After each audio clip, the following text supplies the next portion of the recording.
Speaking of Shema, how did we know that was going to happen today? This is listening versus hearing is what we're going to talk about in this section. If you look at Isaiah 6:9, it talks about having a people who hear, but they don't understand, and they don't perceive. And so really when we look at that word Shema, when we think of hearing in English, like when Yeshua says, "Hear, O Israel," in Mark 12:29, we think, did you hear me? It's like the phone thing, can you hear me now? He's really not so much talking about our ear as our heart, because that word in Hebrew is like, do you hear me? That he's about our heart. Because we can listen to Scripture, we can listen to gospel, we can listen to whatever we listen to. It doesn't necessarily get here. And it doesn't do anything till it gets here. Okay? And so he's just wanted us to realize, you can hear things with your ear, but not understand it, not comprehend it, and even see things and not perceive really what's going on. And I really think that's what Israel has done. So let's look at this story. And it's about Israel and Gad, the tribes of Israel. I'm sorry, what did I say Israel for? Reuben and Gad deciding to settle there where they have stopped up by the Jordan River. It says, now the children of Reuben and the children of Gad were very great multitude. They had a great multitude of livestock. That's a bunch, okay? And they saw this land of Yazar where they are there, and Gilead, and it's like, man, this is a good place for livestock. And so they go. It says that they went, and they came to Moshe and to Eleazar the priest and the princes of the congregation, and they say, hey, this is a really good land for livestock. And guess what? We have livestock. This is a good place for us. And they said, if we found favor in if we found favor in your eyes, let this land be given to your servants for a position. We don't even need to go. Don't bring us across the Jordan. So first of all, let's look at where they are.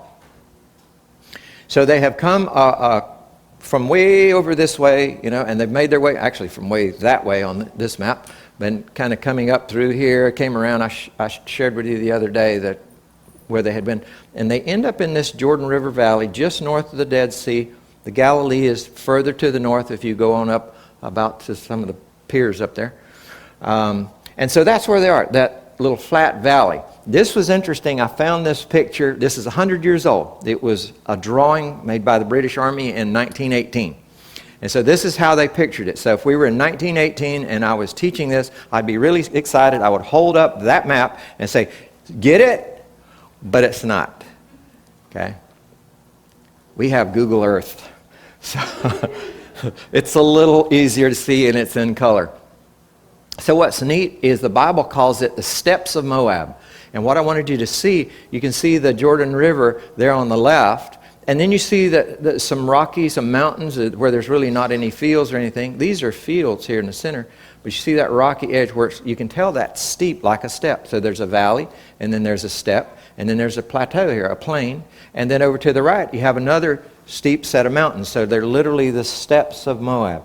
And that's where they are. Those are actually farms, the little squares you're seeing there in the valley. If we zoom in on them, you can see they are literal farms, little individual farms. And you see the canals, watering systems that go down through there, and the little black dots they're only allotted a certain amount of water. And so they will store their water in these pools. They recycle it and store it so they have it when they need it. So Gad, their tribes are looking at it and say, hey, this looked like a good place to farm. Well, apparently they were right, because people today look at it and say, hey, this looked like a good place to farm. Modern farmers think that. And so it's Reuben and Gad and the half-tribe of Manasseh, Joseph's son, that want to stay there. And so if we look at what they actually said here. He said that they had a great multitude of livestock, and they see this land, and they see it's a place for livestock. Now, early American settlers, you know the story of them traveling across, they would land in New York or on the East Coast somewhere, and they would travel across, and they were called settlers, right? Did you ever stop to think why they're called settlers? They're sort of like these guys. They're traveling along, and they're looking, And they see something like, you know what? I'll settle for that. And they settled, and that's what they settled for. Okay? So they called them settlers. That's a joke. But the point with Israel is, Israel wasn't called to settle for something. Yahweh had promised them something. American settlers, as they moved to the West, weren't really promised anything. So that when they saw something, they're like, you know what, this will work. I'll settle for this because I don't know what's over there. Israel's not supposed to do that. We're not supposed to do that. We're supposed to look at what Yahweh said and keep going towards that goal. Okay? But these people, you know, they're looking, they're like, we got a bunch of animals, we got sheep, we've got goats, we've got cows, you know, bunch of sheep. There's plains, they like that. They like grass. They make a big mess, but they like grass anyway. And so I hope they don't have this character named Sean the sheep. He's the black sheep, and Sean the sheep over there on the left, he gets in a lot of trouble. And he mostly gets in trouble because of misunderstandings. And he looks like he's in some kind of trouble in this. I see he's always in trouble. So the thing is, we do too. We get into misunderstandings, and it causes trouble. And that's what Israel's about to do. And when we're speaking and not being clear, and when we're listening and not really understanding, we're opening the door for the enemy to operate. I mean, I know you guys have never experienced that. So it's like, what is this guy? No. Sometimes we look like these guys. And so let's look at what they really said. You got a lot of stuff, you know. It should work well. Everything should go good. Should be farmland. But they added one more little phrase that created everything so far made a lot of sense. And then they said that. And now, that's not crystal clear as to what's behind that, except that we know what they said. Their focus is, we have a lot of livestock, not just some. We have a great multitude. A multitude's a lot, right? A great multitude is more. That's like more multitude, okay? And they see it as it's a good place. Don't bring us over the Jordan. I mean, if you're focusing on the livestock, you would get it. But the problem is, when we're in conversations, we're not always focused on the person who's talking, what they're focused on. In fact, Moshe is not thinking about what they're talking about at all. He's thinking about what just happened the last time they came to the edge of the land and they're ready to go in. Okay? And the people said, we don't want to go over there. And it's like all of a sudden that story is playing. What do they really mean? I think what they really mean, they didn't say this, I added it, but I think what they're really saying is, we have our inheritance. Don't take us over there. Let our inheritance be here. I think that's all they're saying. It's like, we got a lot of cows. It's a good place for cows. A good place for sheep. Let's do it here. Okay. But the problem is that 40 years ago, Israel was standing at the border of the Promised Land and freaked out. And Yahweh said, "Okay, this whole generation that refused to go in, you're going to die." And probably close to 1 million people died. And so over 40 years, Moshe has watched basically, almost 1 million, maybe 1 million, I'm just guessing, 3.5 million people, and an entire generation died. So figure it out. That's a lot of people. And so the conversation, what Moshe's hearing, I think, and what they're meaning, now we can't say that they're just all excited. Maybe it's like, and then on top of that, I'm really not excited about going in there. But we don't see that so much. There's nothing that indicates that. We're just thinking as humans, we'll settle for this, because we don't know what's coming. We don't really trust God. Now here's I'm going to share with you an interesting conversation. It's true conversation that happened, and I want you to look at two people hearing the same words, and it just goes sideways. There's a transportation guy, and he's speaking to this lady. She has some luggage, and he says, you can either leave your luggage here near the back of the cart that I've got, and if you do that, I'll take it down the hill for you, or you can take it down yourself. She says, okay, where should I leave it if I do it myself? He says, she's going to take it down herself. She's like, what do I do with it then? She just put it in your car. Yeah, that's where you're headed, down there. And so, woman says, no, just tell me where I can leave it off. I want to walk it down myself when I go to the dining room. So I'm going to the dining room. I just want to walk it down myself. The guy said, just put it in your car. I don't know why you're not understanding what I'm saying. You know, if you're going to take it down yourself, put it in your car. And the guy goes, just walk it down and put it in your car. This is English. This is not complicated. You want to know where to put it. If you want to walk your bag down, that's fine. And where you put it is in your car. Okay? And so there's assumptions being made, interestingly, on both sides here. And so this is like what I think I heard is what was said. And that's what we all assume. Well, I heard you. I know what you said. I mean, is that like the baseline for a lot of arguments? I heard what you said. I know. Yeah, but no, yeah, but I. Y'all haven't done that. Y'all have no idea what I'm talking about. The man assumed that she has a car. Okay? The woman assumed there's a place to set your suitcase when you get down there, you know. And the reality is both of them are wrong. You know, there was no weird words here. It was just, everybody speaking English, common words, but yet it turns into chaos. And it's because there's two assumptions going on here. And reality is both of them are incorrect. So let's look at our story. Here's what happens when we speak. This is how we get messed up. When we speak, there's what we mean to say. Have you ever thought, I want to say something, and you go, man, that came out wrong.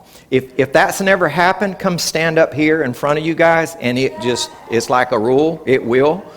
I mean, sometimes I'll watch Nick will say, look what I did with the sound, and see, what do you think? You know, and I'm watching them, and just to see what the sound, I'm like, what did I say? Nick, I did this literally last week. I said, go to this part and just cut that out. Just forget I ever even said that. You know, it's like, where did it come from? So there's what I meant to say versus what comes out, right? So there's what I meant to say, and then there's what actually comes out, which sometimes you don't even hear it. Have you ever talked to somebody and you know they said something different? Like, I know what I said. Don't tell me what I said. I know exactly what I said. See, y'all telling on yourself now. So there's what we meant to say, but then there's what we actually, and then there's what we think we said. Oh, that's a good one. So it's what we meant to say, what we actually said, and then what we think. I know what I said. Yeah, but I heard you, and you, no, but I know what I said, okay? So there's that. So that's just when we're talking. We haven't even started listening yet. Now we go to the other person. And so when we're listening, there's actually mechanically the vibrations that went into our ears. There's what our ears heard, okay? It really did hear something. But when it goes into our mind, there might have been noise in the background of music playing, and our mind just couldn't quite handle it all, and maybe it only heard part of it, processed part of it. So there's what actually was there, the vibrations, and then what our minds... And then as our minds think about it, we go, that's probably wasn't it. It was probably that. And we'll correct it a little bit, make it make more sense. Yeah. And then we go one more step. Well, then if that's what they said, I know what they meant, you know. And like by this time it's all going sideways, and there, you know, she thinks somebody thinks they just got called a frog, and then you just said, do you want to ride in a Ford or something? You know, I don't know. And so this is actually, I think, what's happening. Does this happen to y'all? You can relate to this on both sides of this? Okay. Do you think there's any space in here for the enemy to operate? Okay. There's some, talking about spirits, there's some specific spirits that get involved with this. We know there's a scrambler spirit, evil translators. We call them by different names, but they basically... We create the space, and they like, oh yes, I will step into that, and I'll do my own little dance, and like watch these two get into a spiral. So Moshe's just like all they said was like, we like this land. You think you're going to just sit here while your brothers go to war? You know, it's like, what are you thinking? Why are you going to discourage all these people? You know, the whole children of Israel from going into the land, because you're going to stay here. You're just going to abandon them, right? Did Moses make any assumptions? I think maybe he did. I mean, he didn't say, the Lord said, Yahweh told me that Moses is just a guy, okay? He's just a man, okay? He messes up too. I'm just not saying he did. I'm just saying communication gets weird. It's hard to say what happened here because even reading it, it's hard to say what happened here. Just looking at the evidence, though. He said, your fathers did this. I know you guys. I knew your dads, and they did this from, the last time we were right here. Not right here, just south of there. But they did the same thing. I sent them to see the land, Kadesh Barnea, and they said, nope. They didn't want to do it. And now you have risen up in your father's place, you bunch of sinful men. That sounds like Paul, don't it? You brood of vipers, And now all of a sudden, Yahweh's going to be mad at Israel, and you know what? Because all this, you're just going to destroy the people of Israel with your stuff. And they're like, no, not really. We just wanted to build some sheep pens, actually. We didn't want to destroy Israel. We wanted a place to put some sheep and some cows and some goats and maybe for our kids, and really didn't want to do anything else. But we will go. We will go without delay, armed and ready, before the children of Israel, until we've brought each one of them to their place, and our little ones, we'll leave them back here. That'll be a good thing. We don't have to worry about them while we're fighting. It's actually going to be better. If you understand what we're saying, Moshe, this is going to be a good thing. We'll leave our wives, we'll leave our kids, leave our animals, and man, we can go fight. And then we can really fight. So that's going to be good. So, chill out, bro. That's not, easy. We're not even hesitating here. And it says, they go on, it says, we won't even turn and come back to this land. We're not even going to come back over here until all the children of Israel have received their inheritance. We're going to help them drive out all the ites, all the Canaanites and the mosquito bites and all the people that are in the land. We're going to drive them out, and then we're not going to take, I know we were supposed to get some land. We're not going to take any land over there. We'll just take this land here, and you don't have to worry about that. So this is a very good thing. Our inheritance is going to be over here on the east side of the Jordan. Okay? So Moses calms down a little bit. He does make a few other threats, like just making sure that they all understand each other, just having some clarity there. And so really, why would Moshe assume that their intentions were not honorable? It's from past experience, right? He's had Israel here before. They've come to the border before. Like, there's the land Yahweh promised you. Like, let's go take it. No, there's giants in the land. We look like grasshoppers. Like, no, you don't. It's a bad report. It's a lie. A bad report's a lie, right? You don't look like grasshoppers. Yes, they might be tall. Anakim, long necks, is what it means. I think there's some of those still around in Africa, personally. But you said a long neck tribe, I'm convinced that's who they are. But that's another story for another day when we're on that Torah portion. And so they were scary. They're tall and big and scary. I'm like, you got these big people in the most, in the promised land, this honored place. I mean, what do you expect them to come out looking like runts? It's a blessed place. Of course they're going to be big. But past experience, and here's what happened. Our past experience, when we've had failures in the past, what we do, what the enemy does, is it's fear-based, and fear projects past failures into the future as though they were reality. And so we're scared to move forward. When somebody says something, we don't take it in the most positive light. And it wasn't even these people. I know how your daddy was, and he refused to go in, and you're just like him. It's like, he got killed. I really don't want to get killed in the wilderness. I'd rather go over there, So I learned my lesson. But Moshe's like, he's bouncing off of that. What's interesting is that we have this fear of failure based on things from the past. And that's the way evil operates. It doesn't operate in good faith. It operates in fear. It operates in this is going to go wrong. If it can go wrong, it will go wrong. That's the way evil operates. And it operates in the unknown. It operates in the future. Who controls the future? Yahweh does. Okay? He controls the future. So if he's in charge of the future, even if we make it out of this building, let's just be honest, if he controls that, what are we worried about? And in this case where he's promised him, look, he brought him through the Red Sea, he brought him all this stuff, all the way across the wilderness, and it's like, all you got to do is cross the river. I'm giving you that as far as you can see. I think I'll stay here. There could be some fear. But then Moshe freaks out because he can picture this whole thing just going sideways again. And so really, what's interesting is what we typically get is what we prepare for. Okay? If we prepare our hearts and our minds to stand in His Word and move forward, what will you do? You will move forward because that's where your focus, that's where your energy, that you're in line with the Creator, you're in line with His Word. You're going to move forward. Okay? But what happens is the enemy tries to project fear into that, and you cannot mentally and emotionally prepare for conflict, prepare for things to go wrong, and prepare for peace at the same time. You just can't do it. You're gonna feed one and starve the other. You're gonna either stand in faith, and faith is simply believing God, right? That's what the Word says. Abraham believed God, not believed in God. He believed what He said. Okay, believe His Word. Or you can operate in fear. Well, yeah, but look what happened. What's that got to do with your future? That's past. We're past that. When did Yahweh get to be about our past? He's always about our future. Where are we going? Where are we going? Where are we going? Aren't you glad that He's not about our past? Okay? Because most of us, especially me, wouldn't be here. Okay? So He's about our future. So we have to keep that in mind. We have to be open to the possibility of what He's going to do, and that takes effort. And sometimes we don't want to do the effort.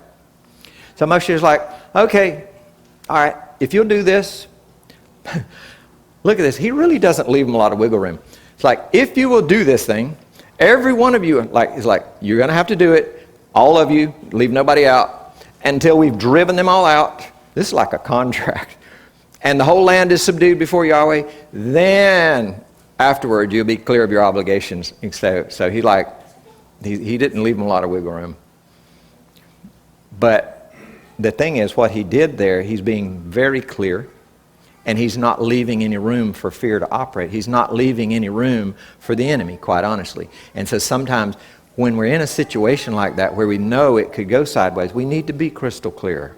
We need to be in Yahweh's plan and be clear about it as to what our goal is and what we're doing. And that, He said, then when you do that, then this land is going to be your possession, this land where you're wanting to be. And so there's a little bit of a problem here, because this really having the land over there is not Yahweh's plan. Okay? And what's interesting is they're willing to settle for this land east of the Jordan when He's promised them land west of the Jordan. And they're not really operating in faith, because they see that this is good. We could settle here. We could grow. Yes, you can. But you haven't seen northern Israel yet. You haven't seen the plains by the Galilee and all up in the north. You haven't seen that, okay? Because it's a lot better. It's even better, but, it's grazing farmland. And there's one other little detail, and it's about where you are. You see, if you're in Israel, you're with your brothers and sisters. You're with your congregation. You're with your tribe. You're with people that care about you and call you on the phone and give you recipes and give you diet plans and things that work in your life and give you things that they know that you need. And they come to your aid. And they come and they help protect you. And if the enemy tries to come, he's got the Mediterranean Sea on one side and he's got the Jordan River on the other side. He first has to cross. And there's only a few places he can do that. Not really worried about the sea so much at this point. And so in 2 Kings 10, we say that it actually didn't go well for these tribes. It said, in those days Yahweh began to cut away the parts of Israel and the borders of Israel. And look where He is in verse 33 here. He said, from the Jordan eastward, all the land of the Gilead, the Gadites and the Reubenites and the Masseites. I don't even know how to pronounce that. That's a strange word. It's like Manasseims. I know that's not a word, but I like it. Manasseims. Kind of like plural. It's Plinglish. So it didn't go well, because that land, even though it's kind of stepped, it did. Remember how it stepped? Do you want to defend yourself down in a hole? Never. You want to be up on a hill, right? Anytime you go to Jerusalem, which way is it? Up or down? Doesn't matter where you're going from. It's up. Let's go up to Jerusalem. From which direction? Doesn't matter. It's up. Okay? But no, we want to be down. We like it here down in this hole. And so when it came time to be defended, their enemy comes in from the east, comes down these hills, and, well, they would run except there's a river. You see, they ended up not in a good place. And so it happened again, only a few chapters later on in time. The king of Assyria comes. Look where he is. All those cities, the same cities, Hazor, Gilead, goes all the way up to Galilee. And he takes them captive, takes them into Assyrian captivity. See, all they were looking at was their eyes. The land looks good. It looks good, it looks good to the eyes, you know that story. But it looks like it would be good to eat. Have we heard this before? Be careful, be careful. So the other thing is they're in this pagan land, and they're next to all these, it wasn't very long before they started participating with these pagan systems again. And when you do that, what happens? You step out of the blessings. That's the only way. You remember the story of Balaam. It's like the only way that Israel can be cursed, because God has already blessed them, is they curse themselves. And over, what do? What do we do? He doesn't curse us. We curse ourselves because, we ignore what it is that we know is right and do what's wrong, and then we're surprised when it doesn't work, okay? So that's what they did. We do the same thing. And we wonder why it doesn't turn into blessings. Deuteronomy 28, we got chapter and chapter of blessings. That's a good example of where blessings and curses are. Deuteronomy 28, 29, 30, those are all good ones. It's the eyes that get us. We look at things, we talk about how, this would be good, And then there was one other little thing they did, and it's really easy to miss. They actually spoke a vow. Did y'all catch it? It's easy to miss. And it's so easy to miss that we speak vows against ourselves sometimes and we miss them. Okay? So we will not return to our houses like there's no. Anytime we make these real definitive statements, like, how about this? We will not return to our houses until the children of Israel have all received their inheritance. Okay, how about if you get into the land and you see what Yahweh actually had for you? Would you be willing to say, well, I've kind of made this stand in front of everybody that no, I wouldn't. So now I'm going to have to take what I settled for a long time ago instead of following now that I even see what the promised land is, can't take it. We're not going to inherit with them. So that just made that impossible, didn't it? They've created a box and put themselves inside of a box where they can't even, they've actually prevented Yahweh from blessing them. I mean, we should be able to, we can make a mistake and keep going forward and see that we've made a mistake and say, I repent for that, but now they've made a vow, multiple vows that prevent them from doing that, okay? And so that's a problem. They've kind of cemented themselves into this situation that they've created. We do the same thing. We get something emotionally going on, and we say things like, I'll never trust him again. I'll never trust a woman. I'll never trust a man. I'll never get married. I've never trusted another whatever. You know how that goes.